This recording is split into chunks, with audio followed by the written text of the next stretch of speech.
Financial Modeling, Topic 5, Section 7, Nested Loops, Two-Dimensional Arrays, and VBA Loop Templates.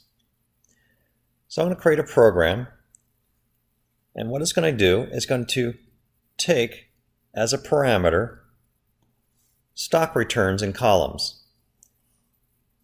And what it's going to do is going to create a covariance matrix. So let's insert the program and then talk about how it works. So I'm going to go to Excel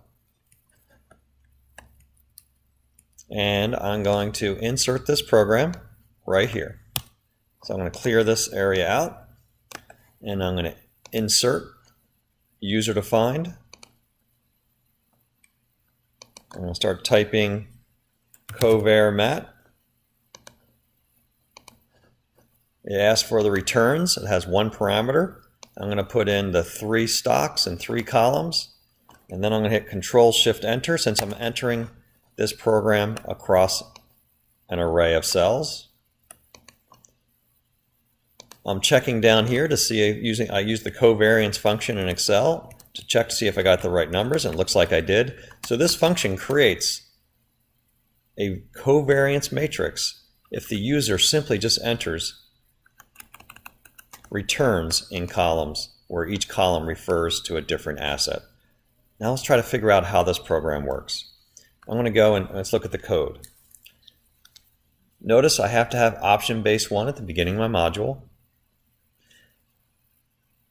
The program is called Covariance. It has one parameter, returns. I have a little comment line here. Returns are asset periodic returns in columns. I then figure out the size of this array I'm building. So I'm going to say dim temp matrix, which is any name I could make up, open and close. I'm going to look at the parameter that was input here, returns, and I'm going to figure out how many columns there were. So if the user input this data, there must be 3 columns. In other words, there must be 3 assets. Therefore, I'm going to redim that temp matrix as an n by n, which in this case is a 3 by 3. I can do that because I know all covariance matrices are square, and if there's 3 assets, I know it's going to create a 3 by 3 matrix, where it's 1 with 1, 1 with 2, 1 with 3, 2 with 1, 2 with 2, 2 with 3, 3 with 1, 3 with 2, 3 with 3. So there are 9 pairwise combinations of my 3 assets. So if there are 3 columns, I'm going to create a 3 by 3 matrix. Now this part of the code simply is going to create a blank 3 by 3 matrix if the user enters 3 columns in the parameter. Now here is the code for populating that 3 by 3 matrix. Notice it's a little more complicated. There's 2 for statements and 2 next statements. In other words, there's 2 for loops. There's a nested for loop inside a for loop. And I have to do that because when you have a multi-dimensional array in VBA that you're creating, multi-dimensional meaning it's not just a row vector or a column vector. There's more than one row and more than one column. When you do that, the only way to populate that is you have to do a nested for loop where one loop changes the row counter, I'll call it I, and one loop changes the column counter, I'll call it J. And in this case here, I have an inner loop and I have an outer loop. So for I equal 1 to 3, for J equal 1 to 3, next J, next I. So let's see how this next nested for loop works. Again, let's just assume the user input this data here, therefore n is equal to 3. I've created a 3 by 3, and we're going to have I equal 1 to 3 and J equal 1 to 3, where I and J are the row and column counters. So I is set equal to 1, J is set equal to 1, temp matrix 1, 1. In other words, this thing right here, this first number I'm creating inside the VBA program, temp matrix 1, 1 equals application.covar. That's Excel's built-in function covar. Returns, that refers to the parameter dot columns 1. So it's the first column of returns, comma, the first column, since j is also equal to 1, of returns. So it's going to take the covariance of the first column and the first column, which is going to be a value of 1. So it's going to enter 1 for this first number. It's then going to, so I've done for I equal 1, j equal to 1, calculated temp matrix ij. I get to the next statement. The next statement is a j. In other words, it's going to kick it back up to this statement here. It's going to set j equal to 2. Again, remember, j is your column counter. So now I'm going to do 1, 2. First row, second column. Covar I1, j2. It's going to be the first and the second column. So it's going to take the covariance between the first and the second column. So it's going to do this one. It's going to get to the j. It's going to set j now to equal to 3 and do 1, 3. It's going to do the first row and the third column. So now I computed my first row of covariance terms. 1, 1, 1, 2, 1, 3. By doing this loop 1, 2, 3 times, the whole time the I is equal to 1. Now I get to this next statement. Since j ran its course from 1, 2 to 3, it's going to say next I. It's going to reset I to 2. All right, it's going to reset I to 2 and then reset j to 1. So now I'm going to do 2, 1. It's going to calculate the covariance between the second and the first column, this value here. Next j, it's going to come back up and do this loop again. Actually, it's going to do it 3 times, and it's going to set j equal to 2, then 3. So now it's going to have this row completed. It's going to go back to the next I statement, kick it back up here, set I to 3, and then set j equal to 1, 2, then 3, and then complete the 7th, 8th, and 9th number. This is how this program is going to populate this blank temp matrix, which is a 3 by 3, and do these 9 calculations. Now let me just erase some of this and do a little bit of a flow chart. Some people find this helpful. Here's how this program is going to flow. It's going to first hit the function line, read the comment. It's going to set dim matrix, or it's going to set temp matrix to a 3 by 3. Then it's going to get to here. It's going to set I equal to 1, j equal to 1, and then it's going to go from here. It's then going to do this 1, 2, 3 times. So row is equal to I is equal to 1, column equals 1, 2, 3. It's then going to get to this statement. It's going to go back up, and then it's going to run this statement. It's going to set I equal to 2 and then run the statement 1, 2, 3 times. Next I, set I equal to 3, j equal to 1, 2, 3 times.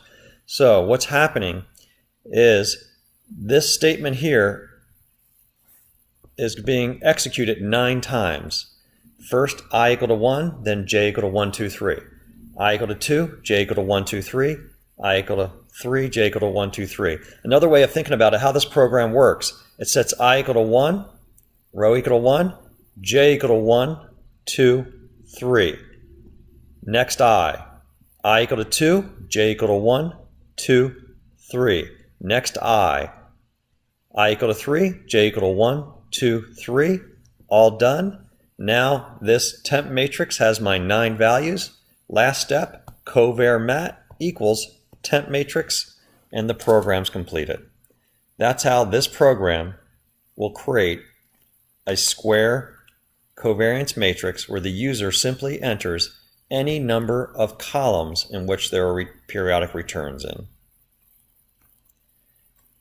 Last thing I want to do in this section is talk about loop. We've talked about a lot of complicated things with VBA for finance so far. However, this slide may help you out. Most of the programs I do in finance that are complicated and have loops have one of 3 types or different three templates. The first thing are very simple aggregation loops, and those are aggregation loops are simply adding numbers to each other and come up with a summation or an aggregation. When you do those programs, you start with some function name, you give it a name, and you put some parameters in. And then you will generally calculate an n. I need to figure out how many times I need to do something. It's either within the parameter or you calculate it later by doing some count. And then I just do a for I equal to n. I'm sorry, for I equal 1 to n, next I, and you have some calculation in which you keep summing up some value. So if you're looking to create a program that simply sums up some values, which you often do in finance using present value and future values, you're going to have a program that looks like this. However, if your program creates an array, in other words, if you enter your program across a range, and that range is simply a column or a row vector, it's going to look a lot like this. You're going to have a function name, parameters. You're going to dim and redim within VBA to figure out how big it's going to be. Usually you do some kind of dot count to figure out the size of the matrix. Or in this case, we'll call it vector. Then you're going to do a single loop. If it's a row or column vector, you need a single loop. If it is a column vector that you're creating, in other words, it's just one column, you're going to say for I equal 1 to n, next I, and you keep varying the row. If it creates a row vector, in other words, the program actually creates a row, you're just going to switch these and say 1i. Last step is whatever this is called, put it in its name, and you're done. So this is what programs look like. Their basic template when creating single dimensional arrays, in other words called column vectors or row vectors. The most complicated is when you're creating multi-dimensional arrays, or I by j matrices, I rows by j columns. If you do that, you're going to do the first steps the same, figure out the size of it. However, in this case, both these values are going to be greater than 1 because you're creating a multi-dimensional array. Then what you need to do is you need to have a row counter, I usually use I, and a column counter, I use j, and have for I, for j, next I, and in the middle, you're going to vary I and j and do some kind of calculation. Again, think about our covariance matrix program. Last step, temp matrix now is populated. Take the name of the program and put in it the values you've just created. In the case of creating vectors and arrays, you want to make sure you enter them in Excel using Control-Shift-Enter. Anytime you enter one formula in a spreadsheet across more than one row or column, you have to enter it using Control-Shift-Enter and not Enter. So these are the basic templates for writing a program. I'll give you a little hint on my assignments and even for my exams. If I ask you to write a program and you know it's going to be a column or row vector, if you simply type in this code, you're 80% done. I'll have to give you some partial credit. If you know you're creating a multi-dimensional array using a VBA program, if you simply copied and pasted this text, you're probably 75% done. The trick is just figuring out how big it is and what is that calculation there. So in this topic, we did nested loops, two-dimensional arrays, and VBA loop templates.